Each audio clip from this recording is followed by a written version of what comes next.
Good morning. You're listening to Drinking Socially, the official Untappd podcast. Your weekly look into what's happening in the Untappd community and the world of beer. I'm John, and I'm having a great time keeping up with the new format of the show. It's really been humbling and also rewarding to read some of the comments we've seen on iTunes and really the Facebook group as well. Always great to see new posts in there about people asking for advice on traveling and just socially talking about beer. It's been a lot of fun. So thanks for that, guys. And I'm Harrison, and I'm excited to be here again this week. It's, echo what John says, been great, and just seeing all the response online, and been really enjoying myself doing this so far. So excited to be back again for another week, and really looking forward to today and the frivolity that is sure to follow, especially with the beers we have lined up. But first, as a reminder, Drinking Socially is released every other Wednesday morning. It can be found at podcast at untappd.com. Or wherever you listen to podcasts. That's right. All right, so let's get into these beers, John. What are we working with this week? We got some big ones. Yeah, we've got a kind of an impromptu tribute to some of the maybe some of the biggest IPA names of my earlier years. The OGs. We're drinking two from Russian River today. We've got Blind Pig and Pliny. Yeah, the elder. Correct. Correct. Maybe we should have waited on that and let the suspense build. A version of Pliny. The older one, the wiser. No, that could be. We'll talk about that. But we're going to start with Blind Pig, which I'm super pumped about. Yep. The reason they started putting beer in cans is just because it sounds a lot more exciting when you open a can. Does. Yep. It kind of snuck out. There she is. All right, good. Grant. There's beer inside this bottle. Right now, it's about to be in our glasses. So, Blind Pig IPA, that's an IPA from Russian River. And if you don't know, we can do it quick. So, Russian River Brewing Company is one of the, I guess, oh boy, how do I say this in a couple minutes? Yeah, they've been around for a while. Been doing this for a long time. Vinny is one of the owners, and he's kind of an OG, if you will, in the beer world and the new craft beer world, and he's coined a lot of terms we'll talk about today and done a lot of great stuff, and amazing brewer. But this beer, Blind Pig IPA, American, 6.1 ABV, about 70 IBUs. Before starting Russian River, Vinny was at a brewery called Blind Pig Brewing, and inspired by the beer that he brewed there. That's where the name comes from. So tons of hop character. And again, about 6% ABV.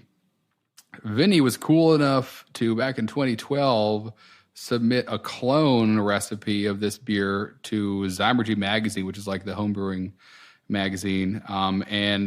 So in that, he revealed the hops he would use. So this could be different. This is back in 2012. Probably hasn't changed that much, and we'll dive in a minute. But Columbus, Chinook, Cascade, Amarillo, Centennial, Simcoe, just in the boil. That's a huge and build. I love tons of hop, and not just one of each, like multiple hop charges. And then he double dry hops it with Cascade, Amarillo, and Simcoe as well. So so looking at, let's stop talking about it. What am I doing? Cheers. Cheers, John. This is pretty exciting. I just went right in for a taste. I didn't even smell this one. It's been a long day, and my God.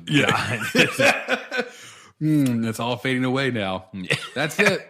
That's it. That's if you write a book about it, you don't need to write a book about IPAs. Just drink this beer, and that's all you need to know. I love this thing, and I was fortunate to, as we've alluded to before, work in Philadelphia for a while, live there for a while, and this beer is actually, it's not everywhere, but you can find it often at some of the better beer bars in the city, and I go for it every time. Like, I don't even care if there's something else. This is it. This is awesome. It's certainly exciting to see. I know that we've seen Russian River kind of, I won't say taking over, but I've seen a lot of it in Denver very recently as well. And when I was first really getting to that point where I'm chasing after craft beer and driving across state lines to go to a new bottle shop, Like Pliny was always one of those, we'd say a whale, I guess, in the Sure. industry. It's just that if you haven't had Pliny yet, it was on your short list. Yeah. And Blind Pig still, I think, gets talked about. If you like Pliny, you have to try Blind Pig. It's like that, if you go into the restaurant and you know the chef, Right. ask him for this one as This well. is what all the locals drink. This is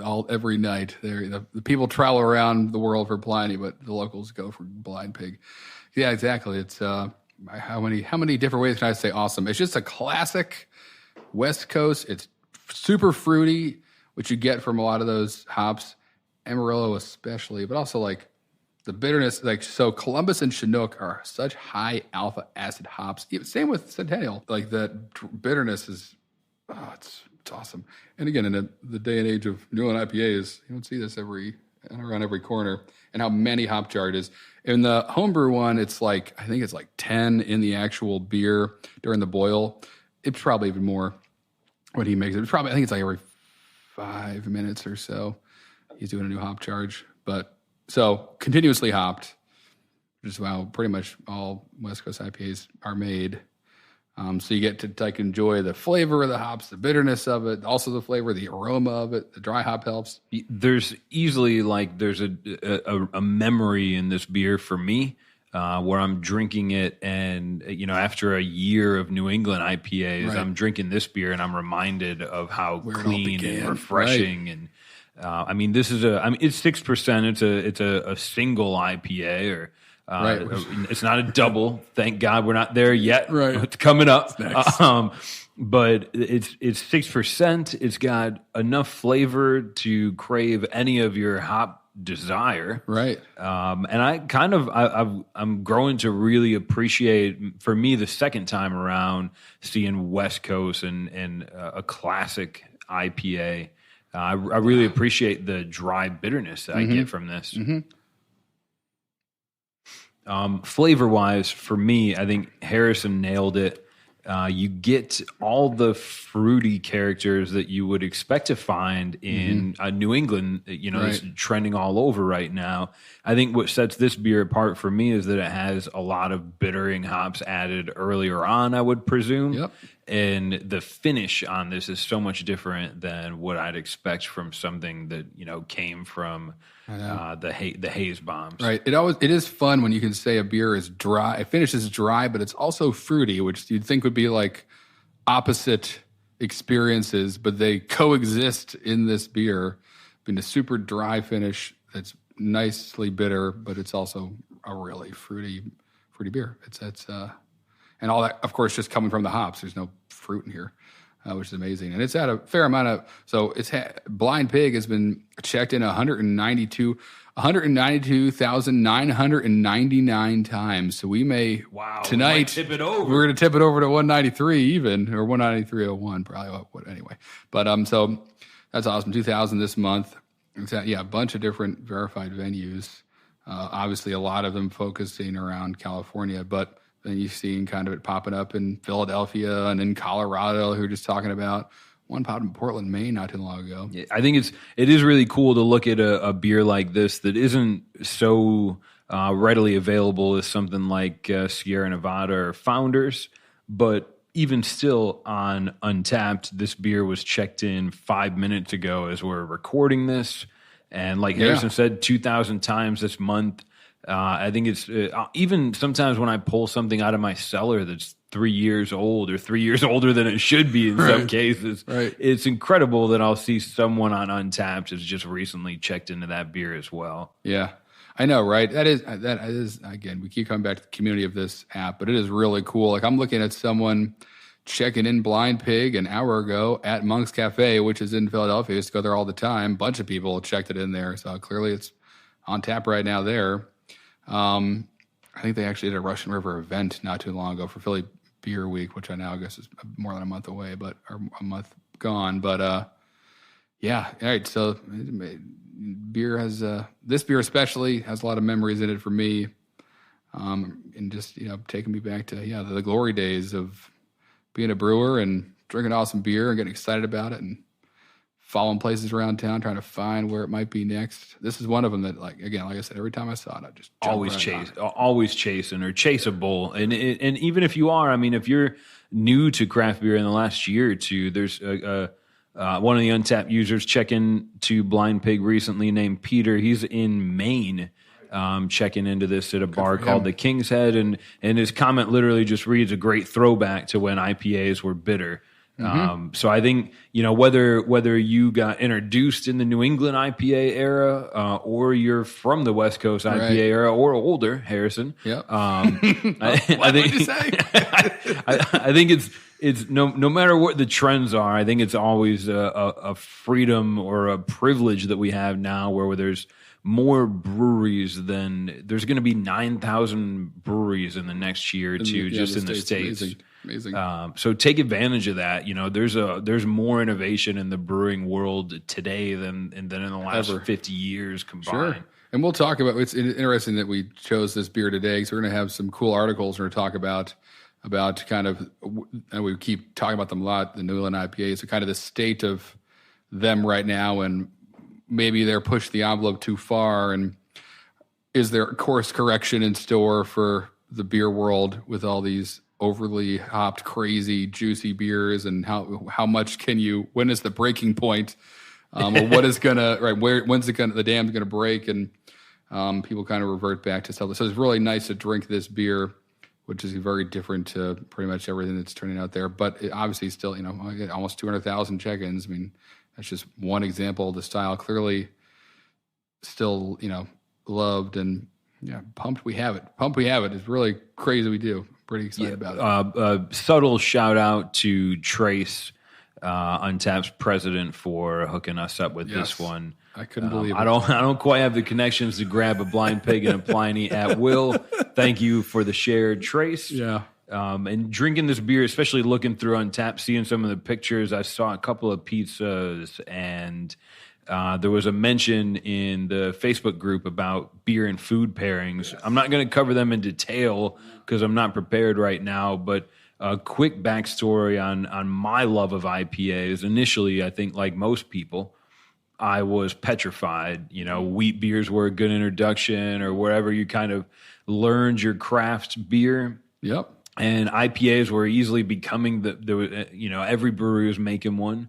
There were new ones on the shelf all the time, and I was still kind of afraid of the bitter. I didn't enjoy the bitter dryness. Sure. Until one time, and I never got his name. I reference him every time I tell this story, but there was a beautiful and brilliant server at a sports bar. Right. And he was telling me about this IPA they got locally, is well made, and he said, "You're going to love it." And I said, "Man, they're not really my thing. Right. I'll gladly have a Hogarden." Right. Sure. So pass me a Hogarden. And he said, "Listen, I saw you ordered the cheeseburger with extra cheese and cheesy cheese and big burger. Try an IPA." Yeah. And that was my introduction, and it was kind of like trying a red wine with cheese the first time. Right. I hadn't gotten to taste it. An IPA with a big, heavy, cheesy burger or pizza is such a beautiful contrast. If you're able to enjoy that. Man, I want a pizza so bad. I know, me too. Yeah. I know. That's right. Oversight. I know. Yeah. So that's a great point. So when you add hops to beer, you make it more acidic, and there's obviously a point of diminishing returns there. You don't want this thing to be like, lava juice, which it's nothing near, but that is a big reason why I like spicy foods. It cuts through big, meaty meals. I love like kielbasa, or, like a spicy Italian sausage with an IPA, because I know it's going to, the heat is going to be there, and then the acidity and the hops are going to kind of cut it down, and I'll be able to take another bite and then want to cut that down again. It's kind of like, it's like this cycle of it's hot, and then I get to cool off with the beer, and then want another bite because I'm refreshed, and then I get to cool that down. So I think I love it with spicy foods. Yeah, big old cheeseburgers. Really can't go wrong. Just the true pizza. I drink the beer, which makes me want to take a bite of food, which makes me want to drink the beer. That's a beautiful cycle. Right. It's the circle of life. It's the one that I'm most interested in. But sometimes, how do you get off that merry-go-round? You can keep going for days. True.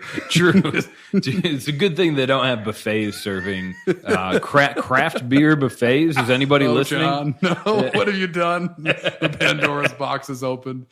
Oh man. Yeah. I'll see you in 2 weeks. Exactly. Only a matter of time. Oh boy. Woo. All right. Sweet. So, as Harrison and I are gulping this beautiful beer down, this one went pretty quick out of the glass. I know, right? Oh man. Woo. There are, of course, like we were alluding to, there are more places that you're able to find Russian River today than 2 years ago. Right. So if you are looking for it, obviously check Untappd, look for it nearby, and if maybe you're fortunate enough to have travel plans this summer, the goal is now at least you don't always have to go to California to get it. There's certainly more places on the table. Sure. And if you can't find it, there's other beers out there that you can enjoy. Recommendations. And I will say to that point, Russian River did just open up recently their second brewery in New Windsor, which is huge. We're just a brew pub pretty much forever. Now they have a big old brewery, and the goal of that, as with any opening a larger brewery, is to be able to produce more beer. So if you're in a market where it shows every once in a while and you've kind of written it off as I just won't get it, or my local bottle shop only ever gets a case and it's gone before I get there, maybe that has changed because they're making more Blind Pig and Pliny the Elder than ever right now. And I can tell you it's great. It is as I remember it. So even different brewery, still fantastic beer. That's a great transition, Harrison, into what's going to be our next beer. Right along. Also made by Russian River.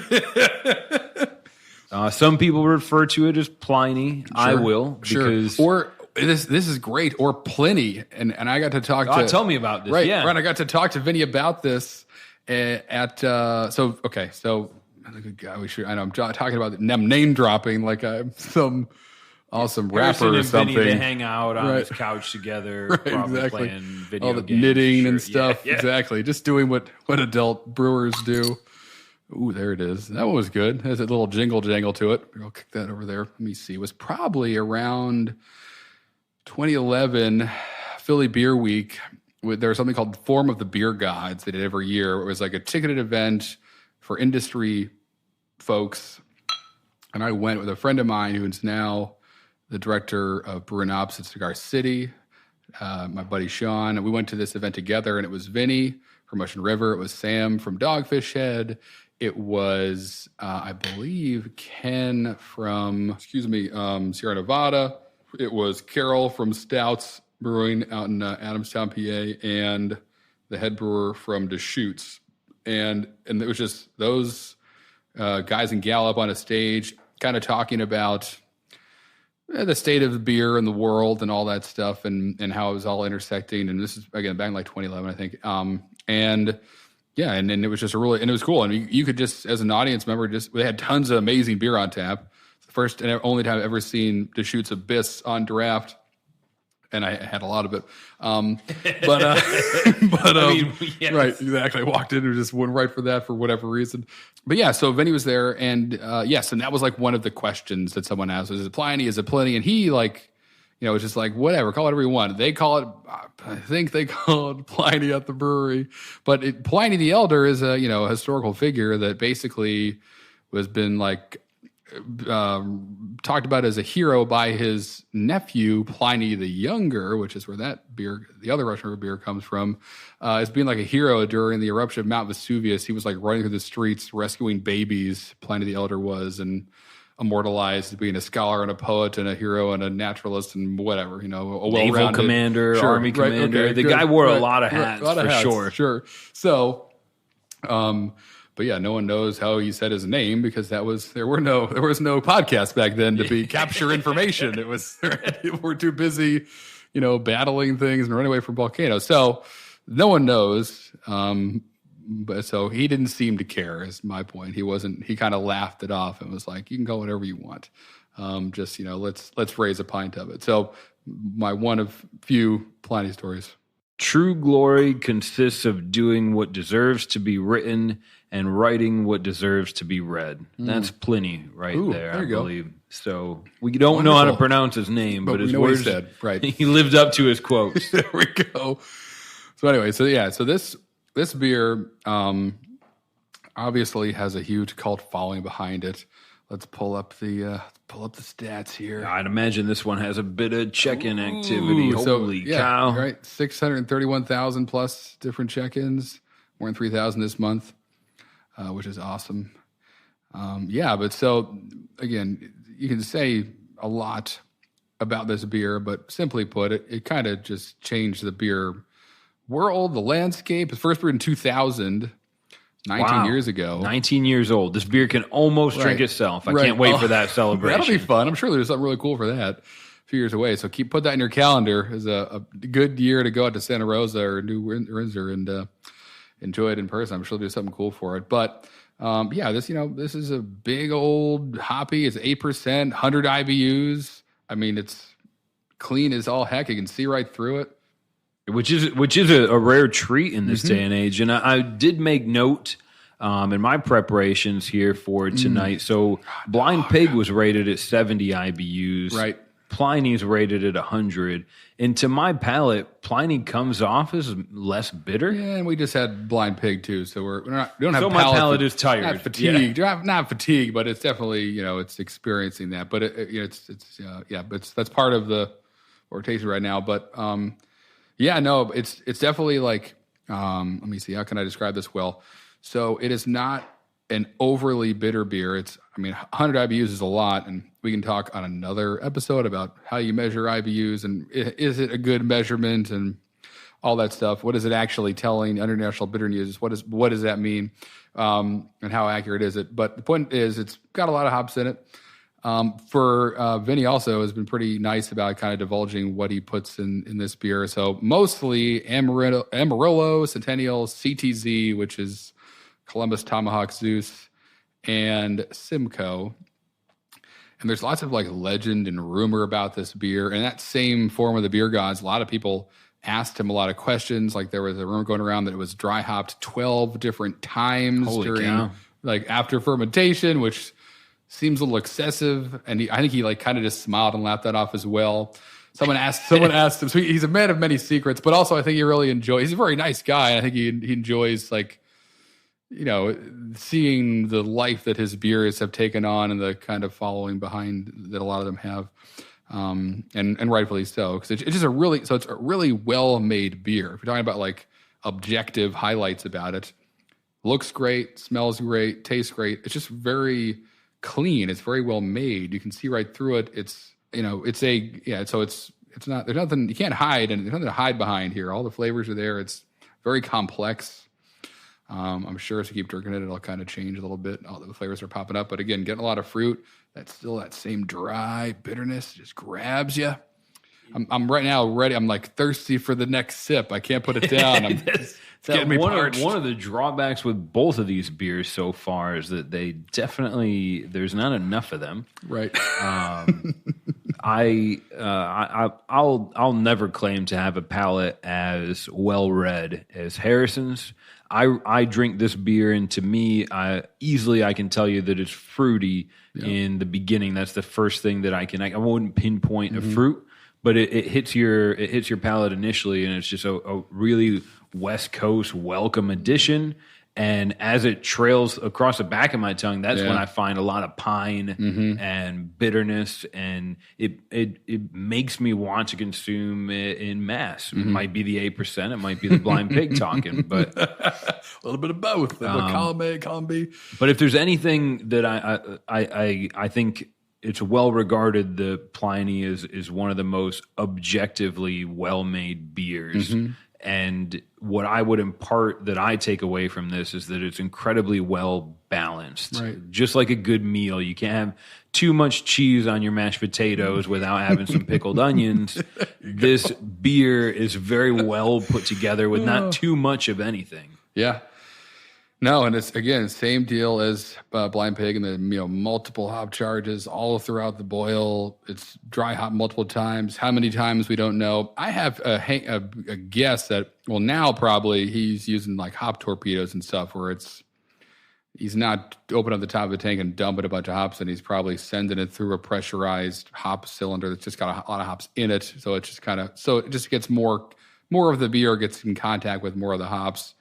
That's like a technique that Sierra Nevada kind of pioneered, hence the Torpedo IPA name. But another beer for another day. But I think there is something to the 12 days. Maybe he does what I would guess, and how I would do it is you could easily. So the Brewers Association recommends that if you're dry hopping something, when you drop the hops in, basically if they're in there beyond like 48 hours is the peak where you're getting the most kind of aroma, and that's why you're dry hopping stuff is get aroma out of these hops. You're not getting bitterness out of this, but really getting the flavor, that nose of the beer. And a lot of the times, the kind of fruity flavors are coming from the dry hops and the hops that are at the end of the boil.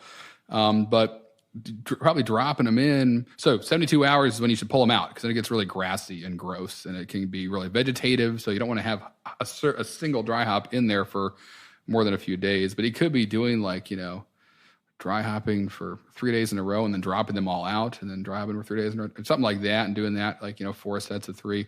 I don't know. And again, he's done this at different size brew houses, different breweries.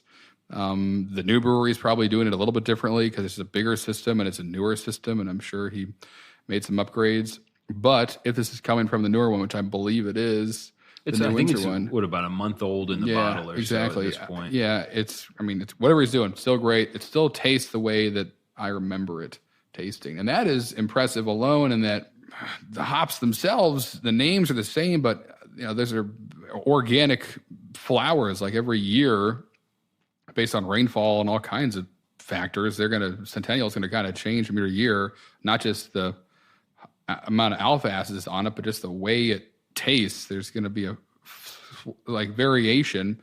I'm sure, though, because he's been doing this for as long as he has, he probably gets first pick of the hops he wants, and he goes there and smells them himself. I know he does that, and picks them, from Yakima Valley, which is pretty close to where they are, or which is why we're getting most of his hops. But yeah, and so that is also a testament to be able to find kind of not just get the same hops every year, but go find the hops within the hops, the right one, the right Centennial, the right CTZ, the right Simcoe, to have it be consistent. It's also difficult. It's another variable that kind of showcases the passion these brewers have, where, you can go online and click, well, I'll buy 40 pounds of Amarillo, and then it'll show up 2 days from now. Or you can, if you're able, go out there and that's another thing, access obviously is a big part of this. But, the fact that he's doing that, taking the time to do that, it's great, because he really cares about this, and it shows. I keep going back to food right now for some reason, but exactly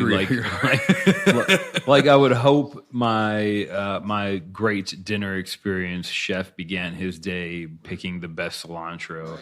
I think one interesting thing you point out, and I will definitely be in line to try when brewers start doing. I know that Omnipolo, another brewery that I personally am really a fan of, their Fata Morgana was marketed as a quadruple dry hopped beer, and that thing kicks my butt. Heyo. Great. I had to Google to figure out what the word would be for a 12 times dry hopped beer, other than like triple, double, quad hops. Right. I believe it would be pronounced duodeci or duodecim hopped, which is also a really good IPA. Yeah. Beer name in and of itself. Sure, but man, oh man. Yeah, I don't know how you'd... Anyway, who knows? True. Right. It took us 4 days to finish dry hopping. I was going to say, right, it took you like 3 weeks to do it, and then the beer, it should have been bottled by then. $74 a can. Right, yeah. Exactly. That's the other thing. Oh my gosh. Talk about just dumping money into a beer. That's a good way to do it for dry hopping. But again, it's worth it. It's delicious. It's great. It's not $75 a bottle either, so... No, I'm very grateful that every time I've gotten lucky enough to experience it, which I think now is 3, Pliny always lives up to its reputation. There's been times before where maybe you've fawned over getting that whale of a beer for a year, 2, 3 years, and you finally get your hands on it, and you say, all right. But in this case, I think Pliny does a great job of nailing what your expectations should be for such a well-made IPA. It really is. It's easily the benchmark, and a place and it's also impressive that so few breweries have managed to make a double or a West Coast IPA, double IPA, whatever you want to call this. It is it's just this good. For me, the being older, as we keep talking about, the consistency year over year that's something that I'm aware of because I've been drinking for a while, but also because it just, again, showcases the care and that these breweries have. And definitely impressed with the consistency of how just good how good it is. John C. was talking 14 minutes ago. It was buddy Jason who checked it in about an hour ago. Once this was the elusive nectar. So John C. sounds like John. He also has a few stripes on his back like I do. Been through a couple beer safaris. Happy to be. It's been a while. This is great. Again, it's so funny how they say scent is the strongest sense tied to memory or something. This is just taking me back to so many nights in awesome Philadelphia bars. We had our neighborhood bar that would put this on sometimes at like midnight just to mess with you. And we'd walk home at 1:30 and pop in for one more pint, and Pliny the Elder would be on. We'd be like, well, I guess we're just going to stay here until they kick us out. I remember that happening more than once. And just kind of being at 1:30 in the morning and a younger man thinking I was smart and with a couple of our buddies being like, let's just each get 3 of them so they can sit here and we just make sure we have them. Gluttony. At memory lane. It gets longer and longer every year. That's the good part about it. This beer, again, as we've kind of been alluding to, should, at least at this point in 2019, be easier to find than it was last year even. If you're looking for Pliny the Younger, so are we. But that one's probably one of the most elusive beers I think I've ever heard of. We won't cover. We're not planning on covering much of the lore of Pliny the Younger. So, recounting our trip down the Russian River, they make really good beer. It's easier to find now than it was before, but still just as good.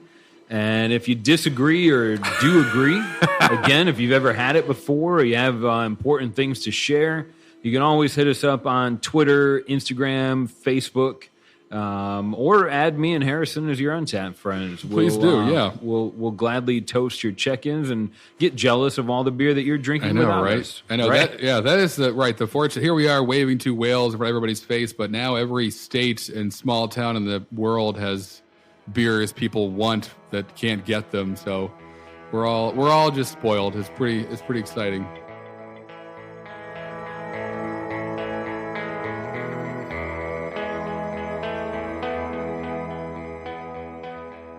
All right, so Harrison, I've actually grown quite fond of the Harrison brewing stories that I've gotten to hear since I've known you, but especially during this podcast. So please, the stage is yours. Again, if you're not driving, put your feet up, crack one open yourself. Harrison's going to explain to us some really cool stuff about Norwegian yeast. Yeah, help me out. Right, sure. So you may have been seeing this at your local brewery or in some of the bigger breweries in the States. If you're in Norway, you may have been seeing this all your life. But the Kveik, K-V-E-I-K yeast is something that's taking American brewers kind of by storm right now, very quickly. And we're trying to, there's always something happening in the beer world, some trend, brewed IPA, session IPA, New England IPA, a lot of IPA trends, but also like the Conan yeast, like we talked about in the past, and using tons of oats in your beer, and now wheat's a thing, and so there's always some exciting, different thing happening. Right now, the obsession seems to be with this yeast. So Kveik just means yeast in Norwegian, but usually when you're referring to it, you're talking about a specific farmhouse yeast. Now there are like 55 different strains of Kveik, but the neat thing about them that they all share is that they ferment very warm. So I've seen breweries, I think Stony Creek in Connecticut just brewed one at 93 degrees, fermented one at 93 degrees Fahrenheit, which usually is about 60 for an ale. Like 63, 65 is good for you want to come out clean and not have a bunch of fruity, estery flavors. But then usually, if you're talking about just a general ale yeast here, the warmer the temperature, the more you can produce different flavors. like estery, fruity flavors, and also like phenolic, like clovey kind of flavors, things like that. And you don't really want a lot of those in like certain ales, certain like IPAs, pale ales, from the yeast coming through. Not sometimes not desirable, but in Belgian beers, great. Bring on the bananas and the pears and all that stuff. And that's so traditionally. So usually though, when you ferment a ale yeast and it's warmer, it kicks off fruitier flavors, and only really in Belgian beers do you want that. The cool thing about the Quebec yeast is that you can crank it up to 93 degrees. Another benefit of it fermenting warm is it also ferments quicker. So when you have yeast in a warmer climate, their metabolism gets jacked up. They eat more sugar faster. They turn it to alcohol quicker, and they and CO2 faster. They just finish primary fermentation quicker. As a general rule, the warmer the fermentation is, but the kind of cost of that is you're getting estery fruity flavors. The Quebec yeast is like this enigma where you can ferment it super, super warm, and it'll be done in primary in like 1 to 2, 3 days, like very quickly, but it finishes clean. So it's like the best of both worlds. You're done a beer quickly, but it doesn't impart any of those estery flavors. Unlike, and also, so, and as you're thinking about if you're a commercial brewery, you're obviously you have a production schedule. You have to get X amount of beers out into the market to keep up with demand. So speed is always important, but of course so is quality. And so you really can only make beer so quickly and have a quality product. This is kind of like this interesting shortcut. Before the Quebec yeast, there were a yeast called super yeasts or turbo yeasts. The Pac-Man yeast, or I think the San Diego ale yeast is what it's also called. It's like a really famous one. Dogfish Head uses it in a lot of their really high alcohol beers just to like help eat those sugars. A lot of like traditional ale yeast will basically pass out when they start making more alcohol. They'll drink themselves to death. It's a beautiful cartoon. Right. And they just fall asleep. They don't hurt. No one dies. They just fall asleep and go to the bottom of the fermenter and then get, sent wherever they go next. So that's like the solution forever was like, okay, we've got speed of fermentation. Maybe we can use a turbo yeast, but oftentimes that produces a lot of harsh flavors. Again, Quebec, really warm, really clean. So that opens up all kinds of cool possibilities now. If I can make and it's not just for farmhouse funky beers. You can have a lot of the commercial breweries use what are called Quebec isolates, which is just a single strain that is going to just make a nice clean beer, make it very quickly, and you can use it at a really warm temperature. So again, obvious benefits there, really cool. Now, it gets even more interesting. There are Quebec yeast you can buy that are multiple strains in one culture. So instead of it just being one, it's 3, 4, 8, 10. And so when you repitch it, it kind of mutates. And so, which for a commercial brewery might be not great if you're trying to make a pale ale with the Quebec yeast and it needs to taste the same every time because it's supposed to be the same beer. Not desirable to have maybe certain of those yeast strains start to dominate and then the flavor changes because of that. But I mean, I wouldn't be surprised if a brewery in the States, and there are probably plenty of them in Norway that have just using these Quebec yeasts that they're mutating around, and you could use the same hops and malt and water in a beer and use the same yeast you use to ferment the last one, and it could come out totally different because it just changes each time you repitch it, which is so cool. And I'm sure it's only a matter of time. I'm sure a lot of you guys are familiar with, like the idea of a smash beer where you're making like a single malt and a single hop beer. You have like a pale ale malt and a centennial, and then you can switch that up. So you can actually do like, just a Pilsner malt and a Cascade hop. I would love for there to be the same, a brewery do the same Quebec yeast and keep repitching it and maybe just do the same beer or 2 or 3 different beers, and every generation see how it changes at keeping all the other ingredients the same. Really, really neat. So not desirable if you're trying to make the same beer every time, but in the age of experimentation that we're clearly in with the beer world, I mean, this just like, at the end of the day, we always used to joke around in the brewery, like all we did was just make food for our yeasty. Like they're the ones that made all the beer. It was our job to make them happy, and we played tons of heavy metal music to make sure they were. But this is really kind of taking that next level of like, what can you do? What can you, by changing temperature, by kind of manipulating these guys traditionally yeast is supposed to get kind of, you got to like, generation one, it's been sitting in like a laboratory culture forever. It's got to get used to being in a beer. And so usually, and after that, it's like, oh, cool, I ate beer, I ate wort now, I'm used to this. And then it gets better and better. And we would have 20, 30 different, 30 different generations, if you will, of a single yeast, keep repitching it again and again, and it would just get better at doing what it's supposed to do. So that being said, it's super active. You're supposed to underpitch it. Means you're not supposed to put a lot in the beer if you're a home brewer. But I just think it's fascinating. I think there's an opportunity there, and I'm sure it'll happen of really kind of seeing what these multi-strain Quebec yeasts do and kind of how funky they can get and where that takes you. Overall, though, talking about temperatures, and we can probably take another whole episode talking about this, but yeah, the finding something that's that ferments well at a high temperature, clean. It doesn't exist outside of the Quebec yeast, so really cool that it exists. And you can, but it's also not just for, you can use it for IPA, you can use it for whatever you want. It's not just like a specific style of beer it's limited to. And with that being said, other yeasts that work really well, or rather other bugs, are like the ones that produce the sour flavors of like Brettanomyces, Lactobacillus, and Pediococcus. Those are also usually fermented warmer. So doing like a mixed culture of all four of those would probably be pretty cool. It's all just it's so funny. All these yeasts have been around. Some of them are thousands of years, but keep finding new things to do with them. So this is one that I've been on my radar.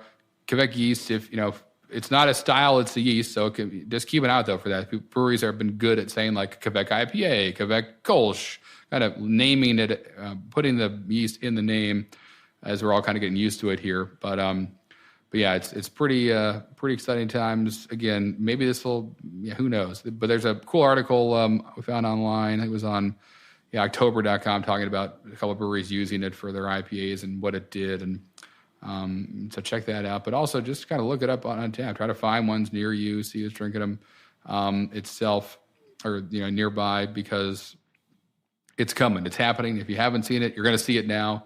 I saw one or two of them, looked it up, and now all I see every day are people checking them in. So it's one of those things where as soon as you know it exists, it's everywhere. But yeah, definitely want to have my eye on it. It just seems like the best of both worlds, but it's also just getting started in terms of American brewers adapting it. So pumped. I've never used it myself, but definitely want to. Get me excited. I think that'd be a great. I heard you mention like the yeast eating wort, and honestly, one thing that I'd almost request, Harrison, at some point in the future, maybe we just walk through kind of how a beer goes from water, yeast, barley, and hops into something delicious that comes in a can. Yes, yeah, sure.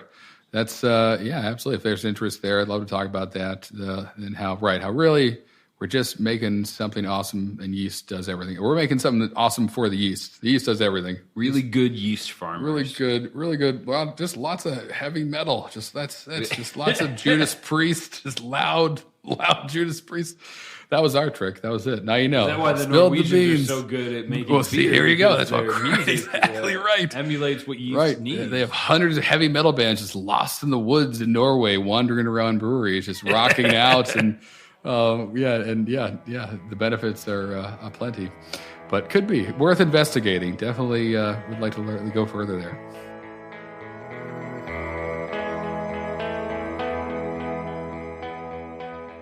So moving forward, Harrison, I often draw attention to this, but we've drank two amazing beers tonight, and one thing that I never would have thought in my college days, but currently, drinking beer out of the right glassware. Not to be pretentious, not that you have to have a different glass for every beer, right? But drinking something out of a nicer than your coffee or water glass that you use just makes the beer feel a little bit more special. Yeah, and of course, whether it's drinking beer out of the proper glass or making your friends jealous with a really sweet Untappd shirt. Ooh. This is usually the perfect time for me to mention that Untappd has its whole online store available. You can sort by Christmas gifts for you or birthday gifts for you, or you can buy gifts for other people. Sure. I don't know why. I would say the great part about that is that if you're a listener to this podcast, Untappd's going to hook you up with a great deal, and Harrison can walk you through that. Yeah, exactly. If you go to store.untappd.com and enter the coupon code podcast at checkout, you get 20% off all orders. So that's store.untappd.com, coupon code podcast, get 20% off. So go do it now. Get all your tank tops and sleeveless things. Well, any t-shirt can become a sleeveless t-shirt. But 2 in 1. Right, yeah. exactly. 2 in 1. Buy it with the sleeves. right. And then convert it for, summer wear.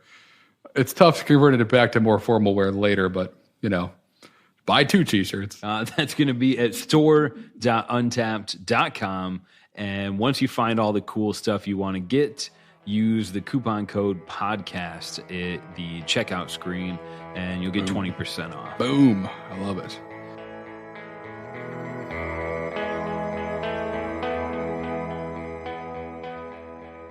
We're going to get a little bit social. This is one of the parts, right. If you haven't learned by now, Harrison is really versed when it comes to beer science. Sure. Okay. Jibber jabbering. Jibber jabbering is probably the college term for it.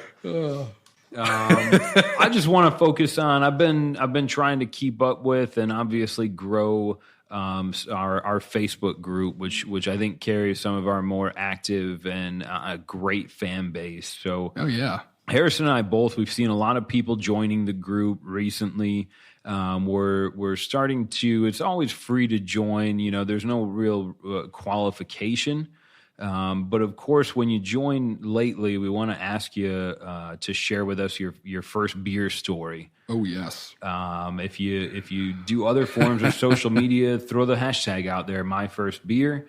That should be our hashtag. Let's make it ours. Let's all share my first beer. Hashtag it. Take over the internet. Right. Tell us about my first beer. We can do it. Or I wish this was my first beer.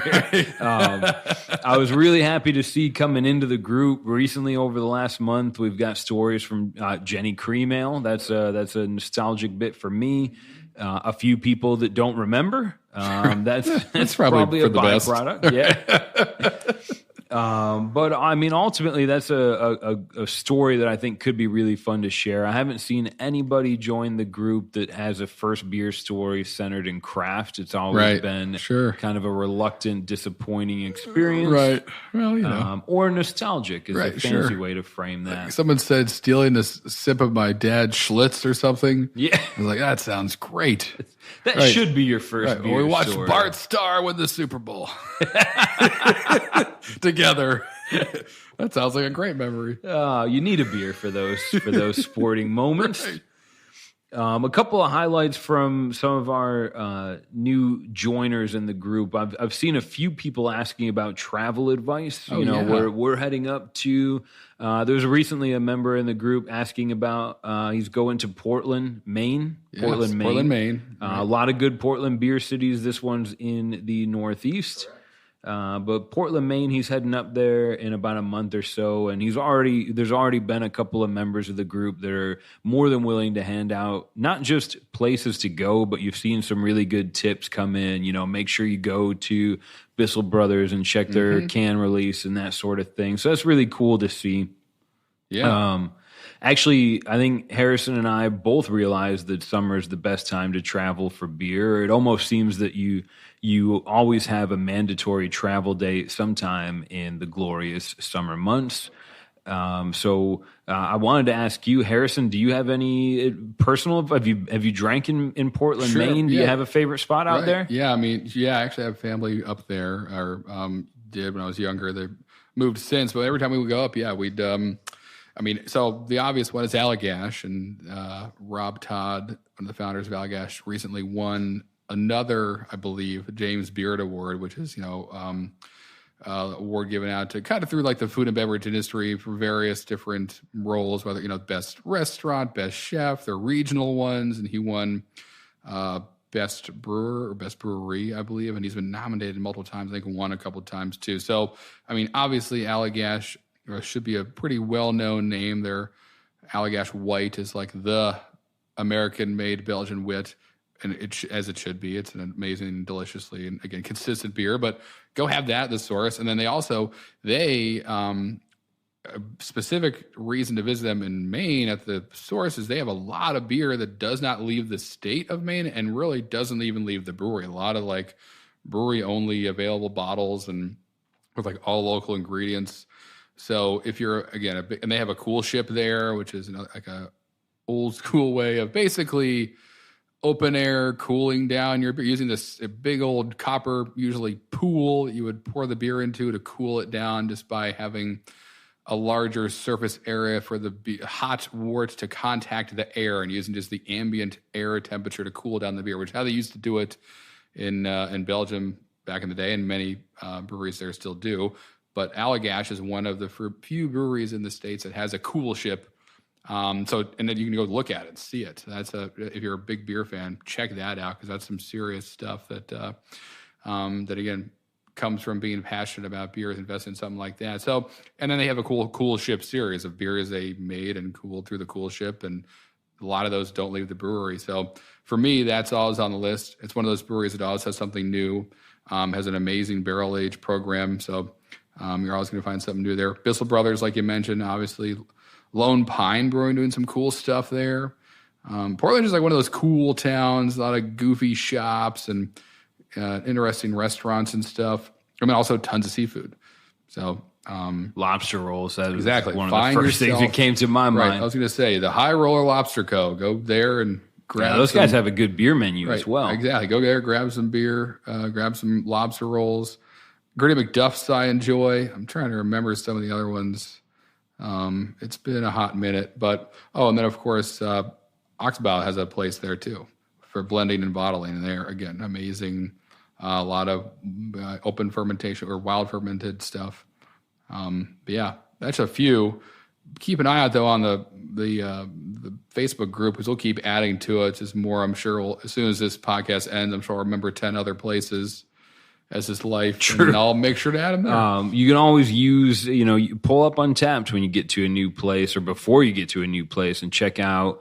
At a very minimum, look for the verified locations on there. They should be providing you with an up-to-date beer menu, and some of them will even put upcoming events. You'll see releases on there. A cool story about Allagash without going too far off the beaten path. I almost got fired once from my job as a beer buyer because of a keg of Allagash Curio. There's a lot of Untappd activity in that city. Yep, great, it's awesome. Great beer city, and every time I look into it, I'm always jealous because I can't get my hands on anything. I know, but that Story Tap Room's like an international trending location almost every day. So they're clearly putting on an impressive show. Great group on Facebook, always kind of posting new updates, of course. One other post that I saw, I'm not going to dive into. Is it too early for pumpkin beers? I mean, we'll probably end up covering pumpkin beers on this podcast a little bit later on. Yep. It's maybe too early for me and Harrison to cover them. Right. It's coming. It is going to happen, and you're going to hear some pretty cool stories. Yeah. Right. About some serious heavy metal pumpkins. we'll get there. It'll be good. Yeast food, right? Right. Exactly. It's all yams or pumpkins. That's right. I'm a yam man. I'm all about it, but it's too early to talk about it now for sure. But we'll get there, and we're excited to do just that. And of course, feel free to share your stories with us. We try and be as active on there as we can, and it really helps, to kind of hear what type of content feedback you guys have or are looking for. And again, please feel free. Join the Facebook group. It's called Drinking Socially. And that's what it's all about, really. Even though you're getting beers that I can't get, and I'm jealous of that inherently, it's good to share. And one day the goal is that we'll be able to have a pint with everyone. Right, that'll be awesome. That's a big goal. We won't get there yet. Right, let's slow down. Right, exactly. But a great goal to have. I agree.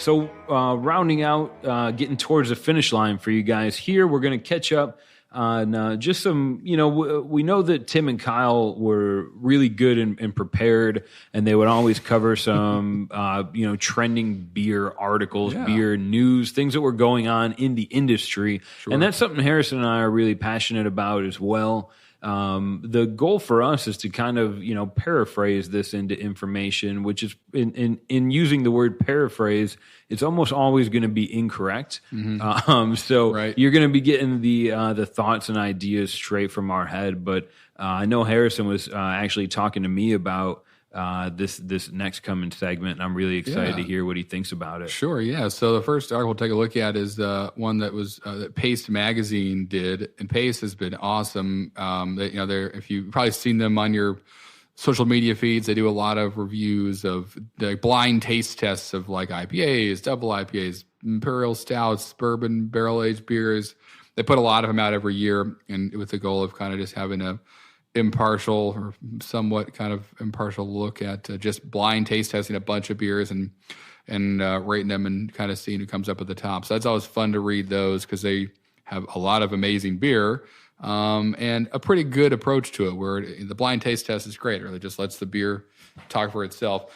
So they wrote an article called New England IPA's Quest for Juicy has led us towards increasingly undergold beer and hop burn is the culprit. And basically what the kind of the article is getting to, and Jim Vorel wrote this for Pace, but he basically, that a lot of these IPAs in a quest to kind of one up each other and each brewery having the juicier version of this or that is just putting so much hop vegetation in these beers because, again, they're added later in the boil or just in the dry hops. They're not breaking down. They're just sometimes sitting there for very long. It just kind of burning out your taste buds. And like I mentioned, adding hops to beer, it does make it more acidic. So you do get to a point of, kind of lupulin overload where your taste buds just can't handle it. And so that's what he's kind of talking about is like, are we there yet? And,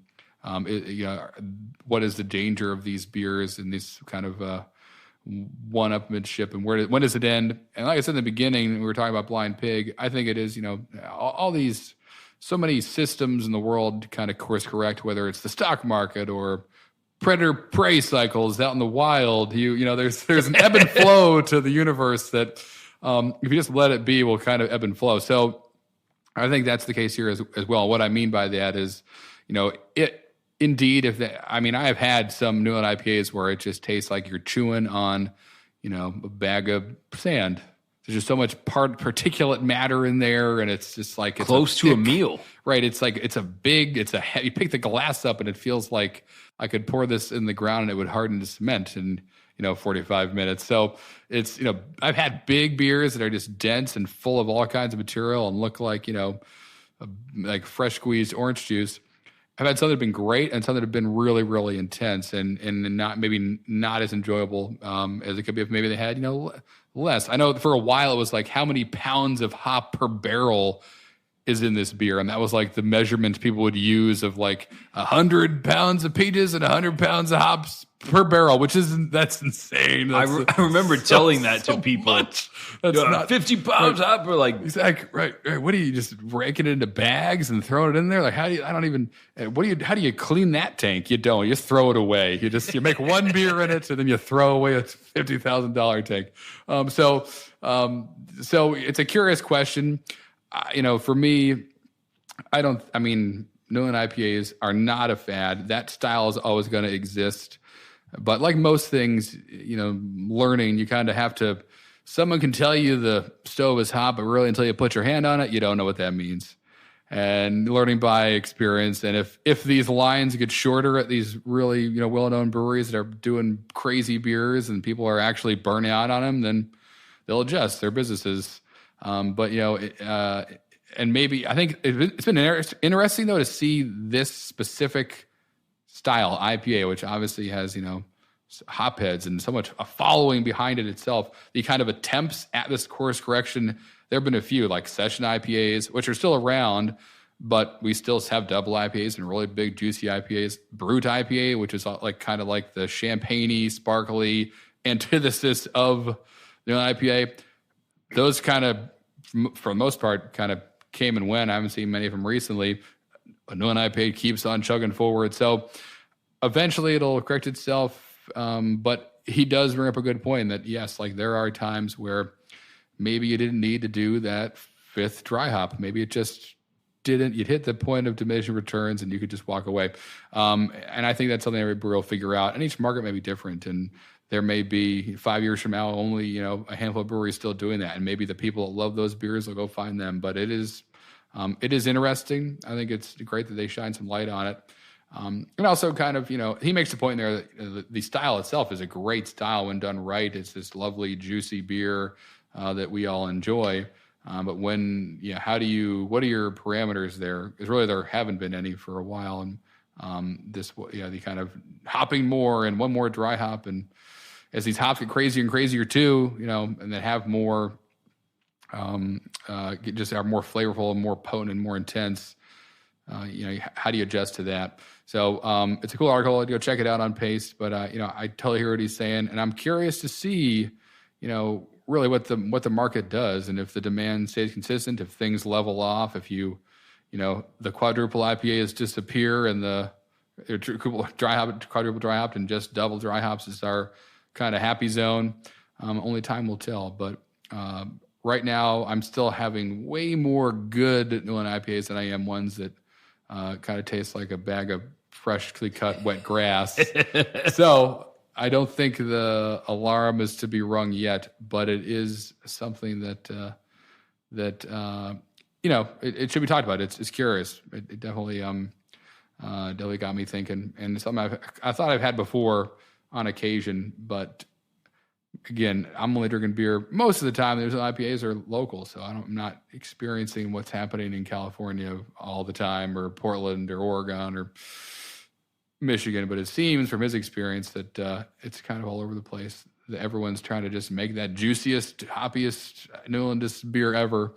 And maybe we already have. Maybe it's like vinyl records. Maybe it already happened. Maybe the best form of music already happened, John. It doesn't good for your car. You don't want to be that guy is walking around with the vinyl player in your passenger seat. But at home, maybe we maxed out a little while ago at the best kind of New England IPA, and right now we're just in the 8-track mode where we're just looking for that next thing. But no, it's the next thing isn't the next thing.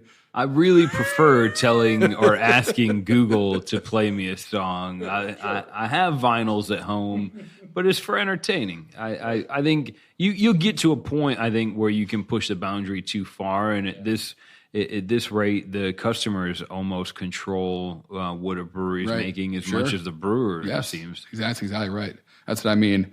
So until that demand goes away, it'll keep. I doubt the landscape will change very much. But again, maybe the Quebec yeast is the solution.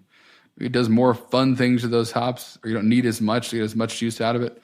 Something will happen. It's probably not even thinking about it. It'll probably be something out of left field. It'll be very interesting to see. But for now, again, great point. I have experienced everything he did in that article. I'm just curious to see what happens next as well. But all right, John, you got something for us as well. On a different note. Yeah, very different note. I think I've geared up to kind of speak about how the industry is changing. Yes. And so the premise of my synopsis here is kind of low calorie beers, right? Mm-hmm. Any of you that are above 30 years old this is a bonus beer. First bonus beer. Any of you that are above 30 years old will probably recognize or appreciate something like Founders All Day. Oh, man. I had a lot of this past weekend. I forgot to mention that. It was like kind of the beer that became the go-to. It was perfect weekend for it. Hot as heck. So Founders has been making that beer since 2012. It readily consumes about 60% of their output goes to Founders All Day. And honestly, I think most people, maybe I'm making an assumption, I could be wrong, but a lot of people think Founders, Breakfast Stout, KBS is great, CBS, great beers. Amazing beer. The difference mathematically, one of the differences is that Breakfast Stout's about 250 calories a pint, and All Day's almost half that. Yeah. So while I remember years ago, maybe I was younger, maybe the trends and the atmosphere were different. I didn't care. It was a 9% IPA. I was going to drink as many as I needed to, Right. and I was going to have a great time of it. Right. And now Harrison and I are cracking open a beer from Southern Tier Brewing originally out of Lakewood, New York. Exactly. Right down the street from where I grew up. It's called Swipe Light. So not only is it a play at the younger crowd, I would assume, with a Tinder vibe, but it's marketed Tinder. as 110 calories, and it comes in a can that more resembles Red Bull than a beer. Yes. It's 4% alcohol by volume. Let's have a quick taste here. Doesn't really pack the same punch that Pliny does, as would be expected. Right. At half the ABV. But as I get older, again, I'm looking for a beer that I can have two of after work without carrying the regret of eating a Big Mac's worth of calories. Right, exactly. Something I can crush while I'm mowing the lawn, or God forbid, if I ever get out to the beach for a weekend. Right, enjoy yourself. I can drink 8 of these things. Well, maybe not 8 responsibly, but I can actually consume 8. So, right. It's a small can. Kind of part of a trend that began. I'll credit this to Sam from Dogfish Head. I think a lot of things can be credited to him in the beer world. The Worldwide Stout's one of my favorite beers ever. A great shower beer. It turns into a bath beer real quick.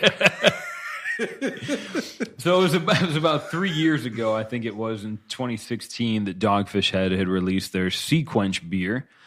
Which wasn't really marketed as a calorie low or diet beer.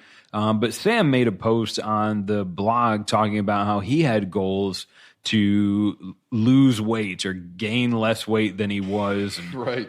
Essentially, Sequench helped do that by just being a lower calorie beer. And there were some scientific moves, right? They were using different methods to get the remaining sugar, the residual sugar, out of the beer. One of these methods has been really popularized by Brut IPAs, which were a delicious trend a year ago. I haven't seen as much of them as I'd like, but there's an ingredient. It's officially not an ingredient in beer. It's an enzyme, I suppose, but it's pronounced amyloglucosidase, and you will have a hard time Googling that one, as I had a hard time spelling it. It'll be in the notes. Amyloglucosidase is an enzyme, and essentially it's just a little bit more active.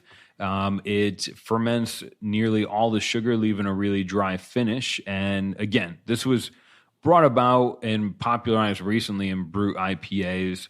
And then we've seen other breweries start to use that and develop further methods to produce lower calorie beer. So what's that say? Inherently, somebody wants a lower calorie beer. Sure. It's somewhere just above 50% of the 20 to 40-year-old drinking crowd that has said in 2019 they want to consume less calories, consume less alcohol. Right. So as a craft brewery, you should adapt to this. And we've already seen some of the bigger ones, Sam Adams and Dogfish Head combined. And Sequench is still available. Sam Adams with their Marathon beer. Right. You saw Sierra Nevada actually start to work with Sufferfest Brewery, who's like a fitness branded brewery. So you're definitely seeing breweries respond to this. The Hardywood guys, who were the second brewery ever in Richmond, have actually created a whole new brand for a kind of a fitness-conscious beer. And now, certainly, this is just as trendy as anything else in the beer world, but with some of the heavyweights getting behind it, I'm led to believe that this sort of calorie-conscious beer might be something that, you're able to go grab a six-pack and consume as many calories as you would from a big New England IPA. The taste will be different, but it still allows you the freedom to drink a beer on a Tuesday. Right. Yeah. It's really all I want. So I don't have any predictions in how this will work. I'll tell you that I'm drinking this Swipe Light, and I will drink another one without much worry. Not tonight, but in the future, I could see these becoming an easy go-to. Just like the Bubblies and the LaCroix of the world. Sure. Something that you can drink easy, without. Easy drinking.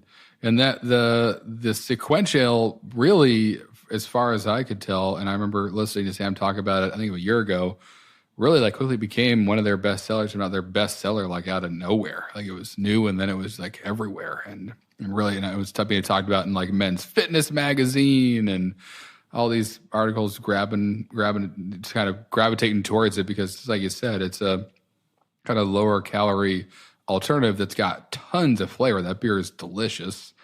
And that's, I mean, like, right, that's the appeal of, right, all day that you can, all the IPA that you can have a couple of them. And it's nice to see that there's named. Right, exactly. And it's nice to see that it's not just, pale ales or IPAs. It's the sequentials, like a combo of like a Berliner and a Kolsch or something with, like, what's it got? Black limes and sea salt in it. There's right. Some, they blend it, like blend the beer. Weird ingredients in there that you might read at a fancy salad at the restaurant you go to in Portland, Maine. Yep. There's some interesting, I think, just like Harrison was alluding to with the Quebec yeast and trends in the beer world.